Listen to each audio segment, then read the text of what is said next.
Pessoal, muito boa noite a todos. Salão de Estudos do Centro Espírita Vinhas do Senhor Pouso Alegre, a todos que estão nos acompanhando através das redes sociais.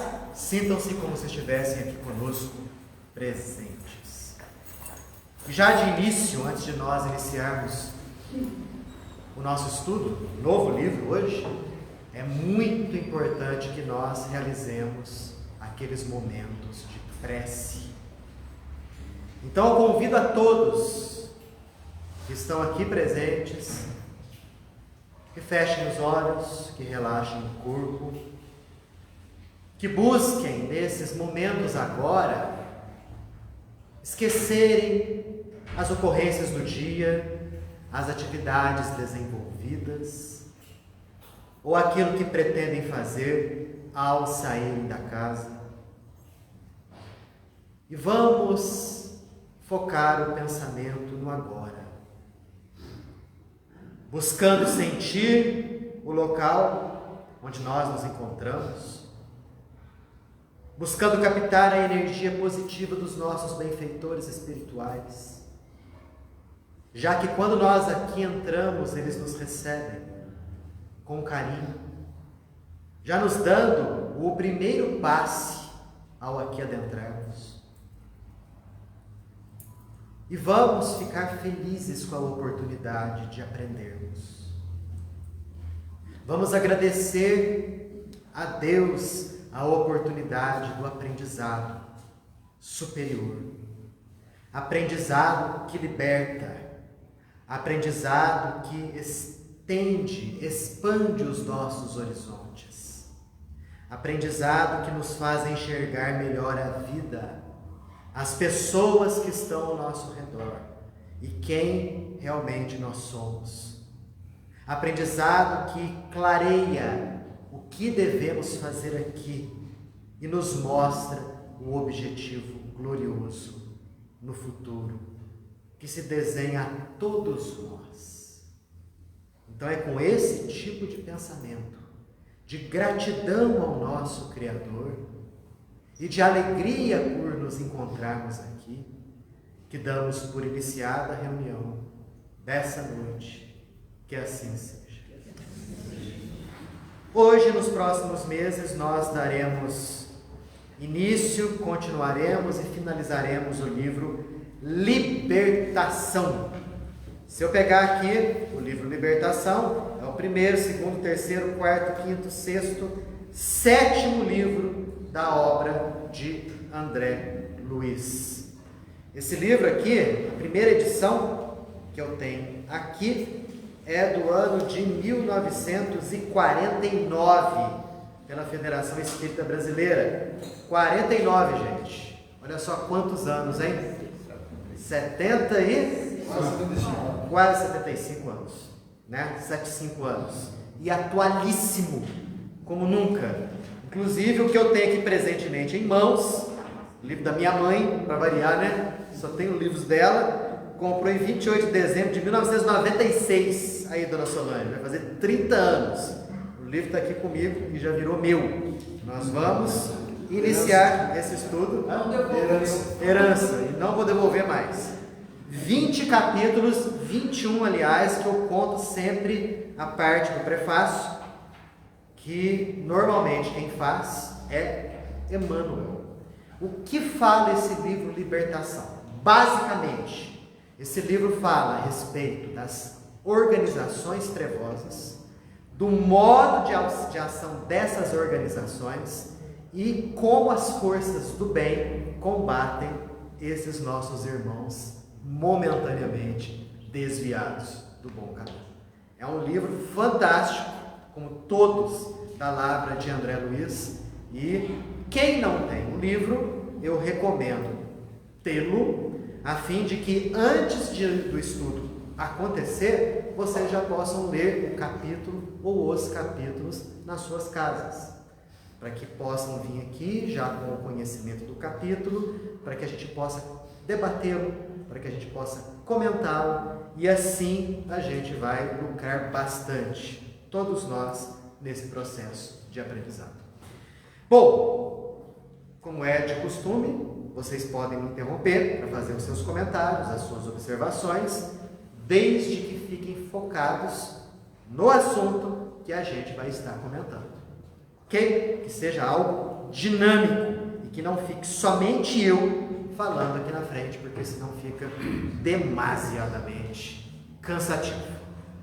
Bom, Emmanuel, aqui no prefácio, Pedro Leopoldo, 22 de fevereiro de 1949. Ele conta a história, já de início aqui, muitíssimo sugestiva, de uma lenda egípcia, chamada a lenda do peixinho vermelho. Olha só como é que essa lenda é interessante. Emmanuel conta que no centro de um primoroso jardim havia um lago. Esse lago inclusive, muito ladrilhado, né? Uma cor com pastilhas azul turquesa, lago grande, alimentado por um regato de água. E do outro lado dele havia, lá no fundo do lago, uma grade que dava vazão à água que por ali entrava. Então sempre a água daquele lago era renovada. Entrava água por aqui, enchia o lago, mantinha ele cheio, só que para o lago não transbordar, existia aquela grade cuja água dava vazão. Nesse lago morava uma infinidade de peixes. Os peixes acostumados à vida boa, minhocas, larvas, moscas, plantas aquáticas que ofereciam ali uma sombra muito agradável. E os peixes lá eram todos muito bem nutridos, né? Preguiçosos, porque ficavam ali sempre embaixo daquela sombrinha, só saíam de lá para poder pegar aquelas minhocas, aquelas moscas e aquelas larvas. Mas dentre aqueles peixes, todos muito bem nutridos, havia um peixinho que era o peixinho vermelho. Pobre coitado desse peixinho vermelho. Nada sobrava para ele. As larvas mais mirradinhas assim, talvez. Ele extremamente magrinho. Ele não tinha lugar naquele lago, porque todos os bons locais, ensombreados, já estavam habitados pelos outros peixes, que adoravam ficar ali embaixo daquela sombra, se refestelando naquela lama. E ele, peixinho vermelho, ficava nadando de um lado para o outro, tentando fugir daquele calor, buscando ali um pouquinho de comida que restasse da comida que era dada aos demais peixes. E um belo dia, aquele peixinho pensou da seguinte maneira: bom, já que não tem nada para fazer aqui, eu vou nadar por esse lado e vou fazer um inventário dele, ver o que ele tem. E aí ele fez um inventário do lago. Ele sabia exatamente todos os ladrilhos azuis que ali haviam na beirada do lago.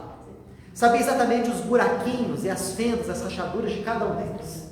Sabia também onde ficavam as melhores porções de lama e quando chovia, onde a lama mais se acumulava. Até que lá pelas tantas, ele encontrou aquela grade que ficava do outro lado do lago. Ele não conhecia. Era uma grade extremamente estreita.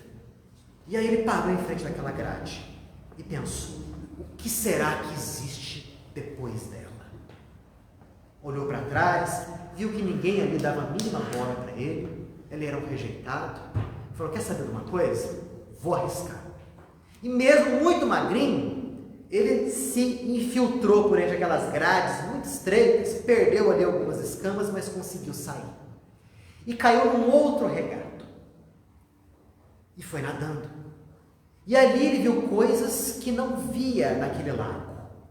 Flores diferentes, uma folhagem diferente, pessoas andando de um lado para o outro, e ele foi seguindo aquele caminho. E aquele regato, aquele pequeno curso d'água foi desembocar no rio de águas caudalosas. E ali ele viu uma infinidade de espécies de peixes que ele nunca havia visto. Peixes, aliás, simpáticos para com ele, que explicavam as coisas do rio, que mostravam o caminho para se chegar até o mar. Ele foi muito bem tratado, muito bem recebido, e realmente seguiu o caminho para o mar. E nesse caminho ele olhava para as margens e via construções, e via as pessoas, e via os animais, e via os meios de transporte. Tudo aquilo maravilhava aquele peixinho, coisas que ele nunca sonhava sequer que existiam, até que ele veio a cair no mar, no oceano. E ali ele ficou maravilhado com tudo que viu. De início ele já viu uma grande baleia. Um bicho daquele tamanho, um simples sorver de água já esvaziaria aquele laguinho onde ele morava, feito pela baleia. Chegou muito perto dela. E aí, o que aconteceu? Foi engolido pela baleia. Foi engolido e, naquele lugar escuro, naquela garganta desesperado, ele rezou ao Deus dos peixes: pelo amor de Deus, salva a minha vida. E o Deus dos peixes ele concedeu ao peixinho uma nova oportunidade de vida. A baleia sentiu-se mal e vomitou o peixe. E aí o peixe ficou mais cauteloso, não podia chegar perto de qualquer animal dali, mas fez amizades com inúmeros outros peixinhos, tão esbeltos e ativos e estudiosos quanto ele mesmo. Conheceu várias espécies, viu ali o cavalo marinho, viu ali a estrela do mar, viu ali espécies vegetais que nunca havia sonhado e passou a morar no palácio de coral, junto com centenas de outros peixinhos que partilhavam das mesmas ideias, das mesmas opiniões que ele. Um belo dia, ele estava contando para aqueles peixinhos a sua história de vida, de onde ele veio, o lago, o pequeno lago de onde ele era proveniente. E, contando aquela história, ele sentiu profunda compaixão daqueles peixes preguiçosos e bem nutridos que estavam naquele lago. O peixinho pensou: meu Deus, que coisa! Eu aqui nesse oceano, vendo um monte de coisa bonita, enquanto eles estão lá, limitados naquela vidinha deles. Vou fazer o seguinte, vou voltar para lá. Vou voltar para lá e vou contar para eles a beleza, a maravilha que é o oceano. E assim, estimulado pelos outros peixinhos, ele assim fez. Voltou pelo rio, do rio, pegou aquele curso d'água, aquele regato, passou novamente pela grade e caiu naquele lago. E todo feliz, foi conversar com os outros peixes. Só que os outros peixes não deram a mínima para ele, porque ele percebeu a seguinte coisa: sequer a ausência dele havia sido notada. E ele pensou: o que eu posso fazer para poder contar para eles o que eu vi? Já sei, eu vou me dirigir ao rei dos peixes. Aquele lago tinha um rei dos peixes, um baita peixe, né, com guelras enormes. E ele foi lá e falou o seguinte: olha, reúna os seus súditos, eu quero falar coisas que eu vi no mundo lá fora. E o rei ficou meio assim desconfiado, reuniu os súditos e lá o peixinho vermelho falou a respeito das maravilhas do oceano, das coisas fantásticas que ele havia visto. E disse o seguinte: gente, tudo isso pode ser de vocês também, só que tem um detalhe, tem um preço. Vocês têm que emagrecer. Vocês têm que emagrecer para poder passar por aquela grade. E vocês vão ter que também adquirir o hábito do estudo, a fim de que vocês possam ter o conhecimento de tudo aquilo que vocês viram. Esse é o preço a ser pago. Quando ele terminou de falar, os peixes deram gargalhada. Não acreditaram nele. Mais de um peixe subiu àquela tribuna e falou: olha, esse pobre coitado desse peixinho aqui está delirando. Nada do que ele disse é verdadeiro. Alguns peixes, inclusive, falavam que eles eram intermediários do Deus dos peixes. E que o Deus dos peixes não olhava para os outros, olhava simplesmente para eles.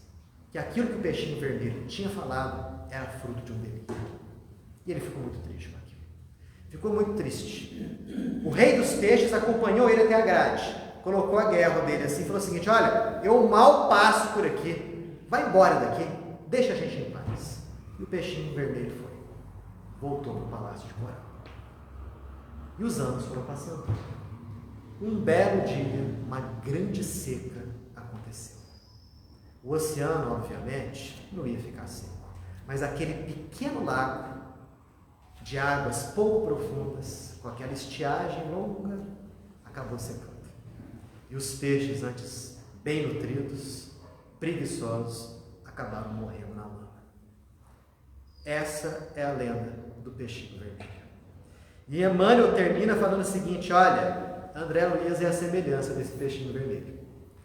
Passou por dificuldades, passou por problemas, passou por situações difíceis, mas se viu ante um mundo espiritual maravilhado. E depois de adquirir o conhecimento, veio contar o que viu, para os peixes humanos aqui na terra. Muitos, obviamente, não acreditaram nele, mas a mensagem está aí mencionada. Bonito o simbolismo, né? O lago, o que é o lago mesmo, gente? A terra. É a vida material.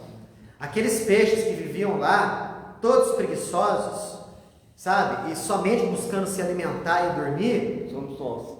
São aquelas pessoas que acham que a vida é só a vida material. E ficam totalmente satisfeitos só com aquilo que os sentidos captam. E o peixinho vermelho nada mais é do que aquele indivíduo que buscou se libertar da matéria, que buscou ver a questão espiritual e que busca abrir os olhos dos demais.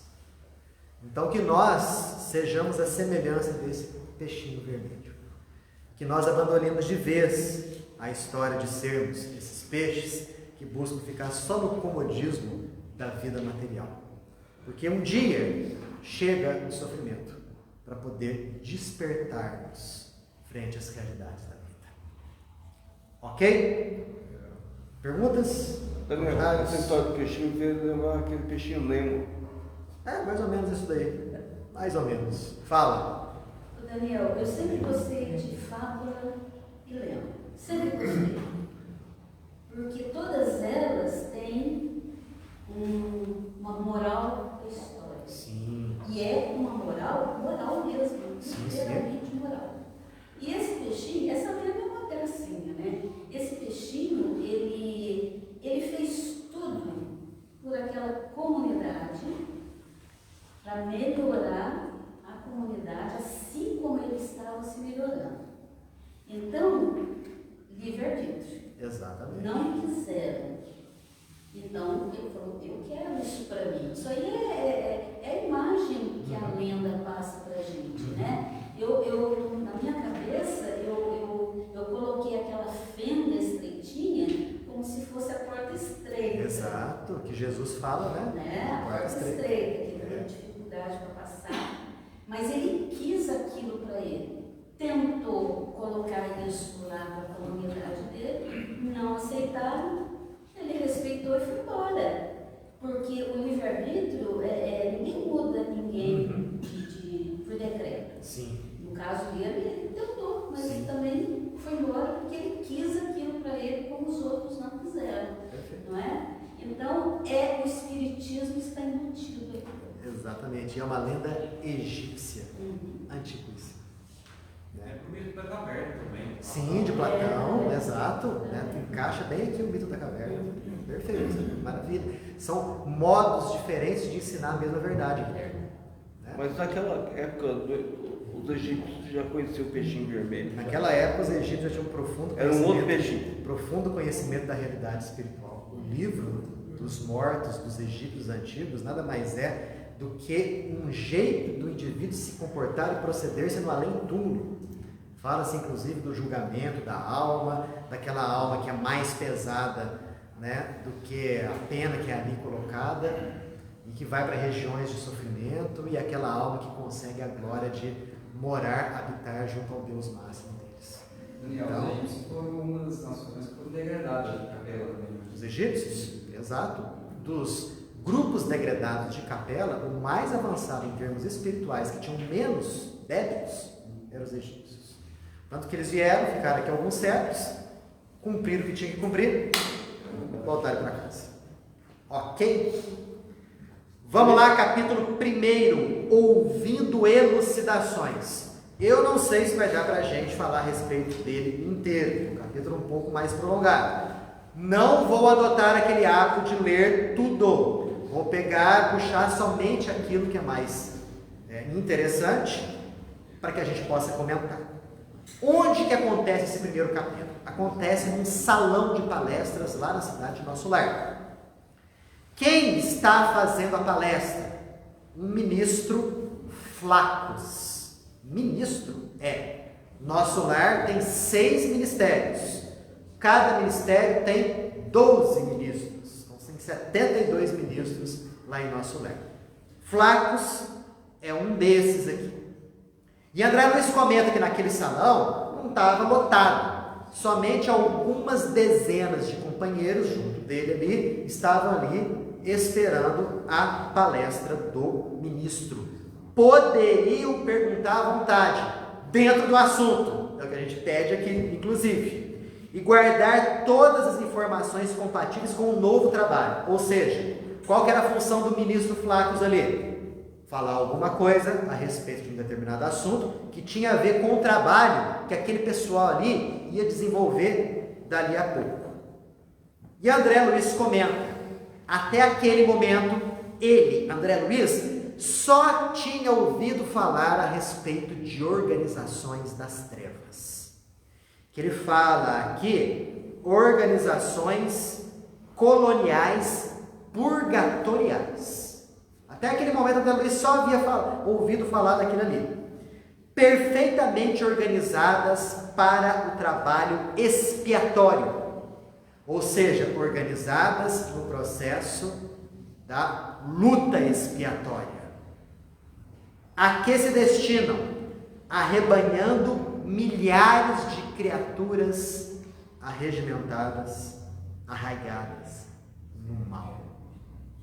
Então, André Luiz só tinha ouvido falar a respeito desses locais de dor, de sofrimento, locais organizados para fins expiatórios.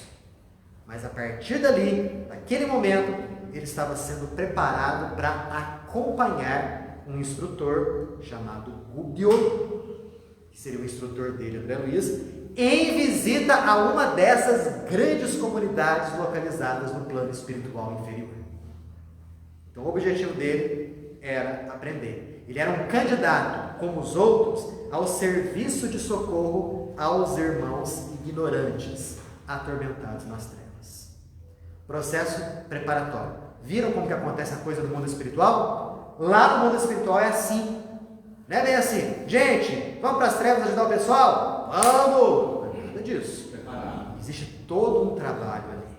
Existem os instrutores, que são aqueles indivíduos que têm mais experiência, eles são capacitados para isso, e só depois de serem capacitados para isso, é que eles, acompanhados dos instrutores, se dedicam àquelas tarefas de auxílio, sejam elas quais forem. E existem tarefas diversificadas. Lemos no último livro aqui, no Mundo Maior, a tarefa era focada em quê? Nos irmãos encarnados que estavam em processo de loucura aqui na Terra. Um foco diferente daqui. Aqui é atuar nas organizações trevosas, em processo de auxílio. E aí o ministro Fláquio começa a falar, e ele fala bastante. Ele fala o seguinte: olha, nós que estamos nos dedicando aqui à função do bem, nós não podemos usar as mesmas armas dos espíritos maléficos. Devemos usar o amor, que é o companheiro daquilo que serve. E ele continua, diferenciando duas coisas importantíssimas. Diferenciando o processo de aprendizado com o processo de renovação. São coisas que não são necessariamente idênticas. Porque ele fala o seguinte: o aprendizado é algo que vem de fora para dentro. Quando a gente pega um livro, a gente assiste um vídeo, a gente ouve uma pessoa, conversa com alguém, a gente está aprendendo. Aquilo que vem de fora para dentro. O processo de renovação oferece caminho oposto. A renovação é um caminho que vem de dentro para fora. E ambos, aprendizado e renovação, dependem da chamada força mental. Força mental é essa que os espíritos já esclarecidos entendem e buscam usar, mas que nós, seres encarnados, ainda temos inúmeras dificuldades sequer de conceber a existência de uma força mental. Ele faz até a comparação com a eletricidade. Aqui no mundo material a gente conhece a eletricidade, manejamos a eletricidade, utilizamos perfeitamente ela. Já a força mental, a esmagadora maioria dos seres encarnados sequer concebe a existência dela. E ele continua: a rigor, não temos círculos infernais. O que ele está querendo dizer aqui? O inferno que nos foi apresentado pelas religiões tradicionais não existe. Os diabos, os demônios, das mais variadas estirpes e tipos, né? Os vários níveis infernais, a rigor, não. Mas o que existem sim, esferas obscuras, onde se agrupam consciências embotadas na ignorância, no ócio e na loucura. Então, isso existe. Existem locais no plano espiritual onde existem seres ociosos, ignorantes e loucos. É onde eles se agrupam. Imaginemos esse tipo de local, como que deve ser. Capítulo 5 desse livro, André Luiz começará a descrever uma dessas cidades, que é a cidade onde ele vai desenvolver uma parte da atividade dele. Desesperadas e insubmissas, criam zonas de tormentos reparadores. Preste atenção nisso. Não é Deus que cria esses locais de sofrimento. São espíritos envolvidos com o mal que, ao desencarnarem, se agregam por força de sintonia e por conta da própria força mental deles, eles plasmam, eles constroem esse ambiente de sofrimento nessas regiões. Então, essas zonas purgatoriais são construções nossas, construções mentais nossas. Não é Deus quem faz isso. Nós atuamos nesse processo de cocriação, utilizando essa força mental vigorosíssima para que automaticamente o mundo ao nosso redor se modifique. Por que as zonas superiores são iluminadas, belas, construções maravilhosas? Porque as pessoas que lá habitam vibram num patamar superior. Fala. Gabriel, só para complementar esse raciocínio, você vê isso no planeta Terra. Às vezes, isso acontece muito comigo, chegar num certo local, aquela energia daquele local não está boa, escuro, esquisito, pessoas com pensamentos, não estou bem, né? Você sabe. Chegarem também em lugares com pessoas com pensamentos positivos, pessoas para frente, pessoas que querem prosperar, isso também se refletir também na energia nossa. Então, imagina um plano espiritual onde que a gente é só mente, não é mais corpo. Né? Exato. Isso é potencializado. Muito. Você falou a palavra certa, potencializado. Porque aqui a matéria densa, ela é muito letárgica para, vamos dizer assim, para sofrer de imediato as ações da nossa força mental. Já no plano espiritual, a matéria que nos rodeia, inclusive o próprio corpo espiritual, é muito plástica e sofre a ação da nossa força mental com uma velocidade tremenda. Tanto que um espírito manejando a própria força mental, sendo um espírito bom ou até mesmo trevoso, mas se ele tiver condições de manejar a sua força mental, ele pode plasmar o organismo perispiritual que ele desejar, roupas que ele desejar, objetos que ele desejar, construções que ele desejar. Então é algo que a gente vê, inclusive nas obras de André Luiz e outras que vieram a posteriori, André Luiz, o quanto que nós devemos focar nesse trabalho de agir e bem feito na nossa força mental. Fala. Esses trabalhadores, né, o Daniel, que vão para esses locais abissais, né, eles têm que treinar até o pensamento para aquilo não contaminar. Isso tem um livro do André Luiz que o instrutor dele falou: cuidado, André, olha o que você está pensando, cuidado. Exato. Porque é uma coisa tão forte essa negatividade que tem que estar muito preparado para enfrentar um local desse. Perfeito. Para que eles não possam, através da sintonia até mesmo, serem atraídos e ficarem por um certo tempo por lá. Isso aí realmente às vezes pode acontecer. Nem é Né? A própria agregação de material inferior, os miasmas pestilenciais que existem nessas zonas inferiores, pode acontecer no organismo perispiritual deles. Eles até densificam o organismo perispiritual para poder agir nessas regiões trevosas. Daniel, os espíritos superiores, nos narra também Kardec, eles se servem muitas vezes de espíritos mais materializados, porém já evoluídos também, que conseguem mais facilmente adentrar essas regiões. Sim, Eles exato. usam desses espíritos para facilitar o trabalho deles nessa questão de resgate. de resgate e conseguirem chegar a Exato. essas áreas. Exato, perfeito. Isso acontece mesmo. Daniel, Sim. esses senhores das trevas não têm condições assim, de emanar energia. Eles são obrigados a pegar energia nossa, ectoplasma nosso, para utilizar lá embaixo. Daqui a pouco eu vou falar disso aqui. Ah, Não de um modo tão explícito, mas o instrutor aqui fala a questão da sintonia que acontece entre esses seres desencarnados que vivem próximos a nós, sintonias deles para conosco. Daqui a pouquinho a gente chega lá. Já. Vamos lá então. Desesperadas e insubmissas criam zonas de tormentos reparadores.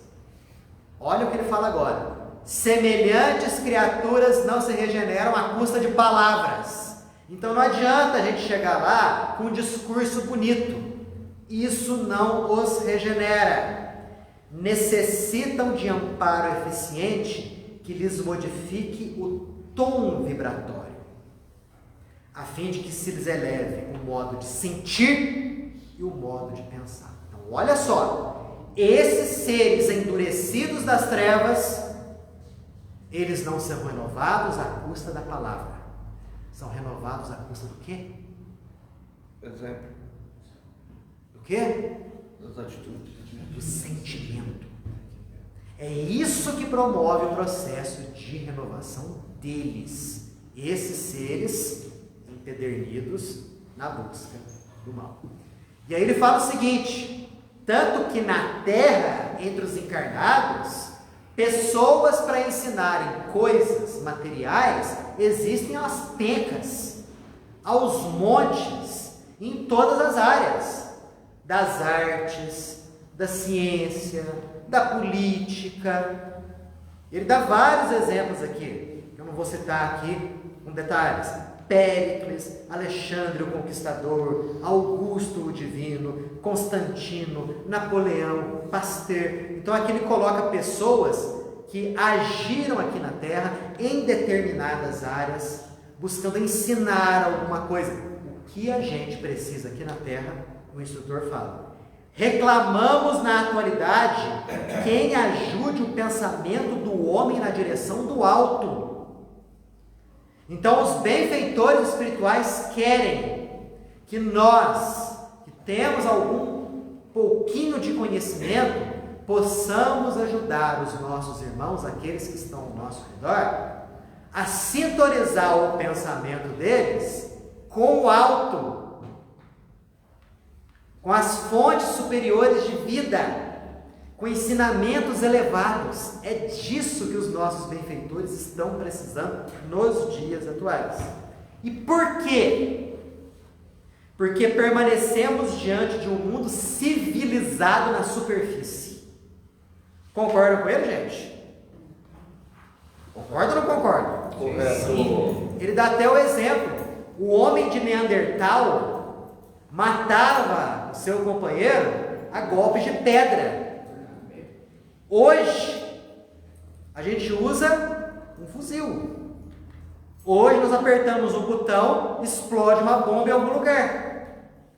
Quer dizer, não estamos tão distantes nesse sentido dos nossos irmãos ali, das cavernas, dos seres primitivos. Cristo não brilha apenas pelo ensino sublimado, resplandece na demonstração.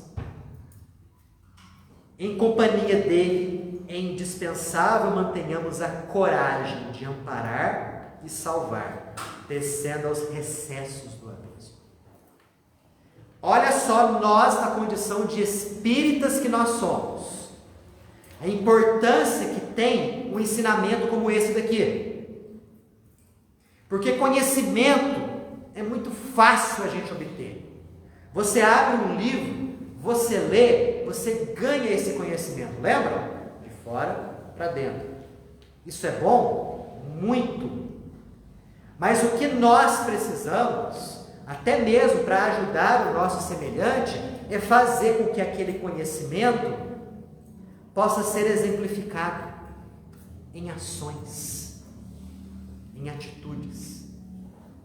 Porque mais do que a palavra, o exemplo arrebata.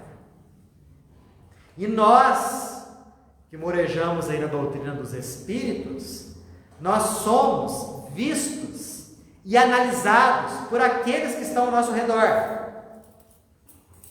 E que talvez não sejam espíritas. E que sabem que nós somos. E que ficam percebendo o nosso comportamento.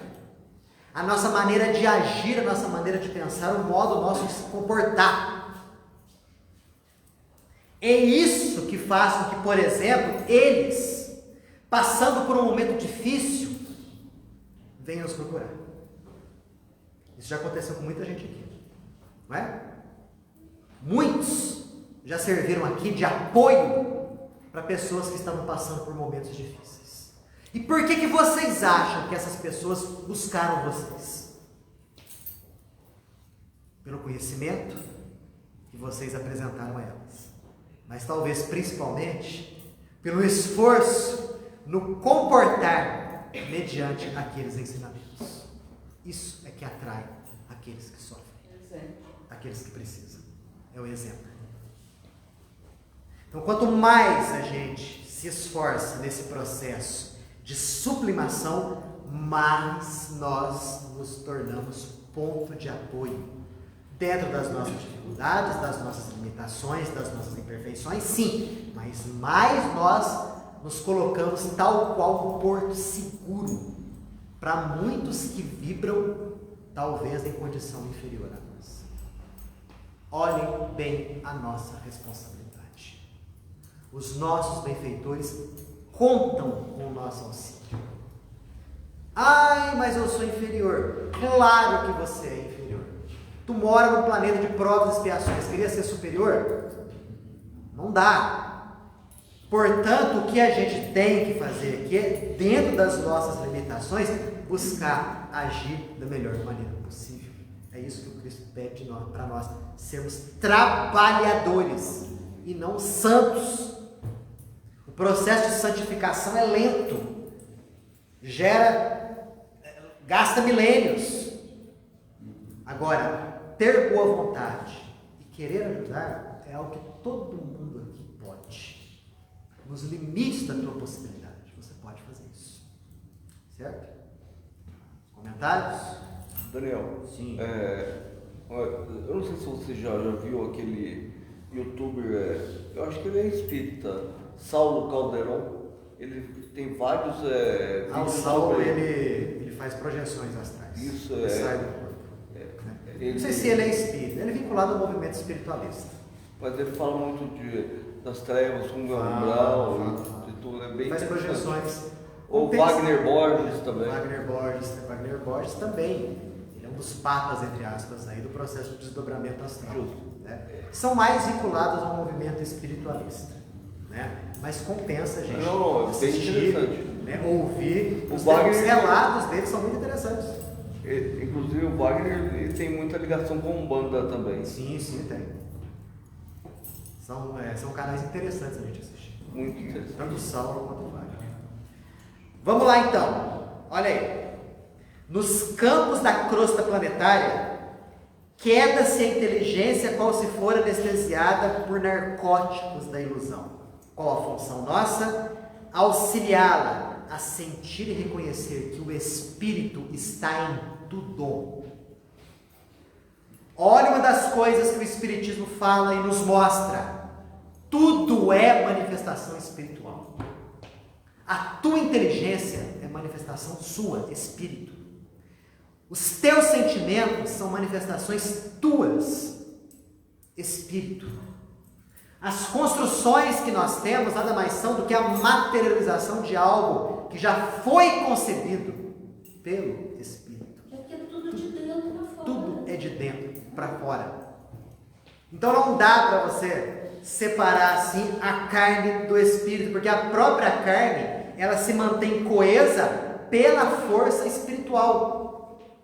As próprias células que André Luiz classifica como seres espirituais embrionários, André Luiz fala isso, ela está coesa por força do nosso espírito, por nossa força mental, que mantém as células coesas, agindo e trabalhando. E tudo na natureza reclama esse concurso de ajuda. Olha o que ele fala aqui. Cada espécie de seres, do cristal até o homem e do homem até o anjo, abrange inumerável família de criaturas. Olha que coisa mais bonita que ele fala aqui. Ele fala do cristal até o homem.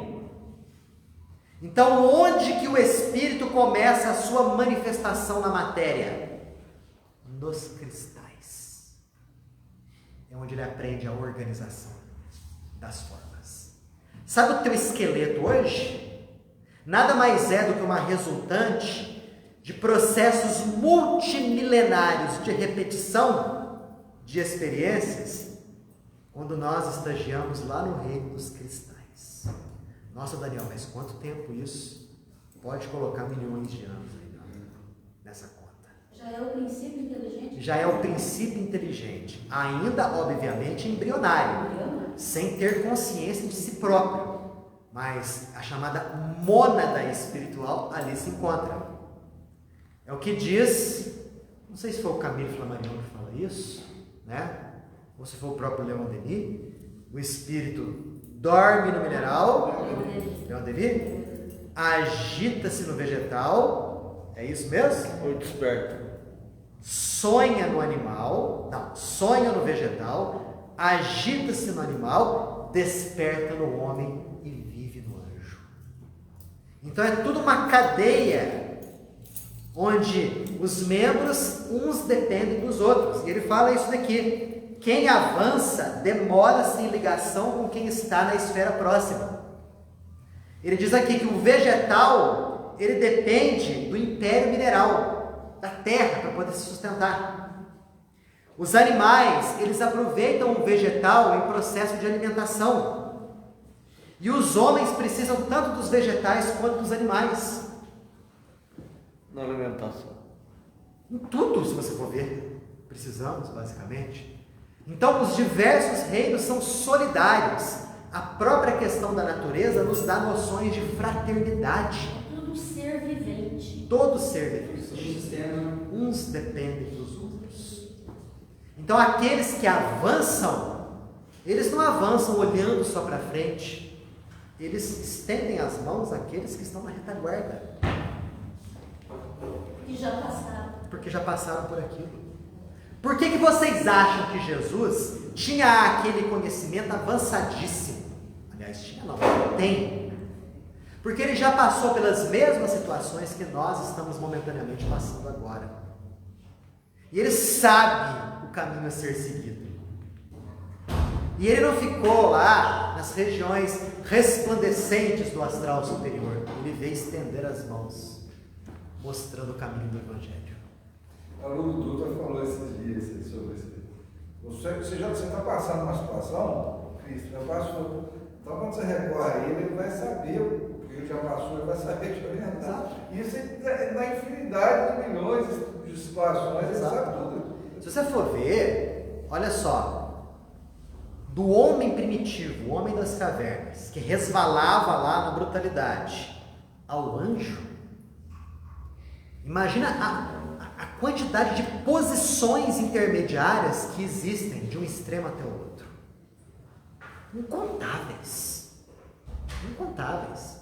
Então, basicamente, nós que aqui estamos, e a Emmanuel fala isso, nós estamos localizados entre duas posições. Nós somos melhores do que muita gente. Temos que ajudar essas pessoas.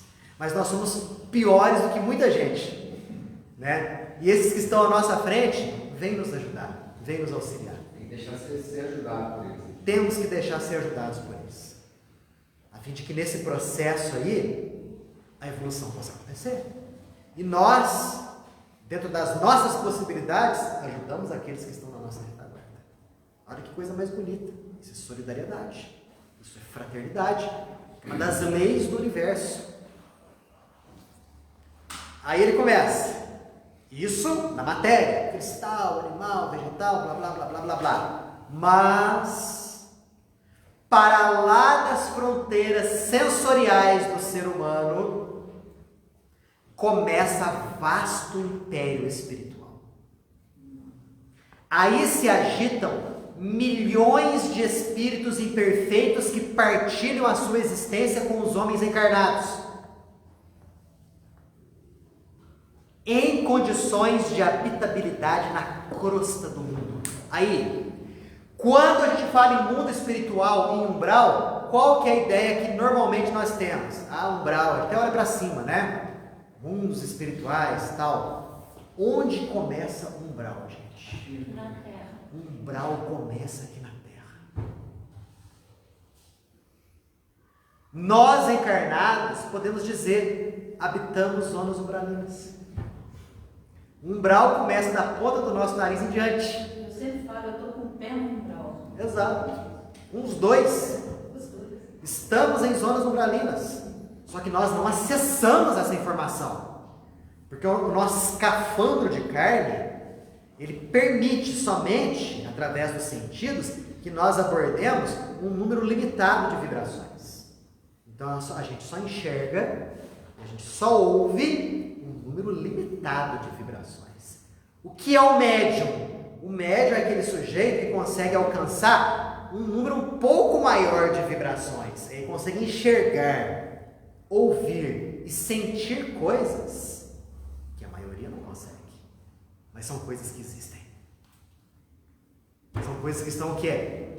Perto de nós. Nos tocando. Interagindo conosco. O tempo inteiro. Milhões de seres imperfeitos apoiam-se. Aí, Antônio Carlos. Apoiam-se na mente encarnada. Através de falanges incontáveis. Apoiam-se na mente encarnada. Agem na mente encarnada. Influenciam a mente encarnada. Tão semiconscientes da responsabilidade e tão incompletos da virtude quanto os próprios homens. Então, quando se fala em zonas umbralinas, zonas de sofrimento, estão aqui ombreando conosco. À medida em que o plano espiritual se sutiliza, aí sim, aí a gente pode pensar em sair da crosta terrena para faixas espirituais superiores à crosta. Mas até lá, as zonas umbralinas mais densas estão aqui entre nós. Por que vocês acham que as pessoas mais sensíveis com frequência sentem essa opressão, esse peso? Porque estamos partilhando com eles o mesmo local de habitabilidade. Nesse mesmo espaço, alonga-se a matéria noutros estados vibratórios. Olha a informação bonita que ele nos traz. O plano espiritual é matéria também. Só que a matéria em outros estados vibratórios. Olha como que a doutrina espírita anda de mãozinhas dadas com a ciência. Porque a ciência hoje fala justamente a respeito disso. Dos universos paralelos. Existe uma série na Netflix, Stranger Things. Olha lá. Sabia que ela ia saber. Que fala justamente a respeito desses mundos paralelos. Que de repente a pessoa acessa entrando em portais. É claro que existe lá toda aquela fantasia hollywoodiana, monstros, etc e tal. Mas se você for ver o fundo ali das informações, a mensagem que existe ali tal mundo ao contrário, ou mundo invertido, nada mais é do que uma mensagem a respeito da existência de um mundo espiritual. Ô Daniel, Paralelo nosso. o Manuel Filomeno de Miranda fala que os mundos se interpenetram. Não tem nada de ir lá e cá, não, é tudo ali, ó. Está interpenetrado. Conectado, tudo junto. Eles se interpenetram, por isso que tem essa facilidade, né, de alcançar. Né? Exato. E assim, a própria ciência fala a respeito dos universos paralelos, que se fala em termos de 7. Ou seja, existem universos dentro de universos, nesse processo de interpenetração de um para com o outro. E o Espiritismo já falava isso só. Isso aqui é André Luiz. Mas Kardec já falava coisa semelhante lá no século XIX. Antes mesmo da ciência alcançar esse conhecimento. Já se falava a respeito disso. A quarta dimensão. Sim, inúmeras dimensões. Daniel, no que se diz esse mistério de várias existências numa só, interpenetrando, Shakespeare já havia dado Há mais mistérios. Entre o céu e Existe a mais terra mistérios. do que Existe mais mistérios entre o céu e a terra do que a nossa vã filosofia. Vã filosofia é o nosso conhecimento baixo, né? Que nós ainda não conseguimos alcançar Parece que esse o conhecimento. Shakespeare ele era médium. A Hamlet, por exemplo, a criação de Shakespeare, nada mais é do que um diálogo a respeito até de vidas espirituais, né? Tem até um dos ensaios dele em que se fala da volta de um rei morto, Isso. né? Não me lembro, não me recordo bem qual é, não é muito da minha área. Me parece que ele Mas fala via. muito a respeito de planos espirituais. Aliás, o artista, Antônio Carlos, é um médium potencial, porque tanto o artista quanto o médium, eles lidam com o mesmo material, que é a sensibilidade. Mesmo material. E o artista frequentemente capta coisas do plano espiritual e materializa aqui na Terra. Justo. Não tem muito a ver com o assunto, mas você está falando me deu uma curiosidade. Fernando Pessoa, com seus heterônimos, pode ter um componente mediúnico ou de próprias outras vidas dele. Ele tinha 3, né? Outras possibilidades. Sim. Não, muito mais. Era mais que 3? Mais de 3. Olha só. Não sei quantos, mas acho que perto de 10. Meu amigo, das duas, uma. Ou isso daí é influência espiritual, ou ele acessava personalidades do passado, que ele já havia vivenciado. Eles são muito inspirados, né? Esses poetas, eles são muito inspirados. Exato. Tanto que eu li uma vez um artigo falando que depois que ele desencarnou, ele andou dando muitas comunicações em alguns centros de Umbanda lá na Bahia. Fernando Pessoa. Quem? Fernando Pessoa. Chegou na nossa hora. Agora que vai começar a falar dos planos inferiores, semana que vem a gente continua. Ok? Peguem esse capítulo primeiro aqui, ouvindo elucidações, leiam esse capítulo inteirinho, que semana que vem a gente vai dar conta dele.